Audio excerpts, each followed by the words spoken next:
وهيك صار عنا أطيب شاورما بيتي ممكن تجربوها بحياتكم.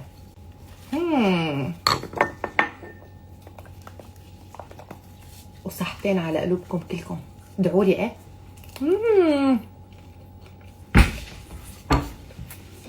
انه العالم اخر الليل بتقوم تشتهي على القلب جاتو بالبرتقال، بتعمل لها شيء هيك اكله خفيفه، ساندويشة جبنه.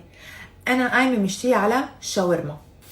عندي 2 كيلو صدور دجاج، حنقطع الصدر لشريحتين لحتى نحصل على هذا الرق، بننزل عليهم توابل، ما تقلقوا كلهم موجودين بالكابشن. بصل كبيره مبروشه، دبس فليفله، معلقه ثوم ولبن وزيت نباتي. بعد ما نغنغتها هيك بالصوص وتبلتها من قلبي وريحتها صارت بتطير العقل، رح نجي هلا للخطوه المهمه. رح نجيب النايلون يلي هو مثل اللاستيك ونمده هيك على الطاوله بهذا الشكل لحتى نسكره من كل الاطراف. رح نصف له الصدوره كلياتها بهذا الشكل فوق بعضها، بنضل بنصفهم.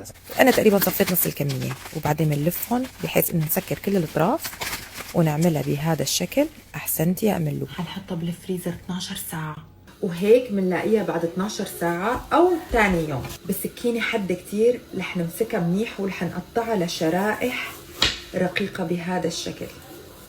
شلون معلم الشاورما من السيخ؟ نفس المبدأ تمام.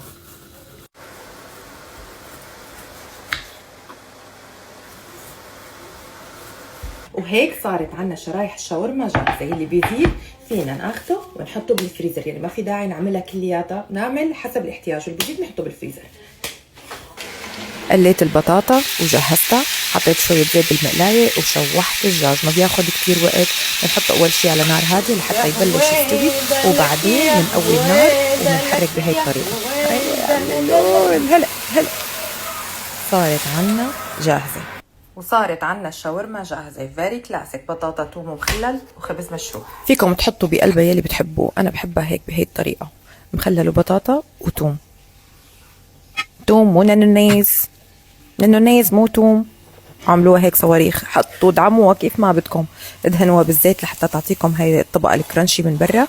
شاورما كتير كتير طيبه، كتير كتير مش شوي. هي احلى شاورما بحياتي اكلتها بحياتي.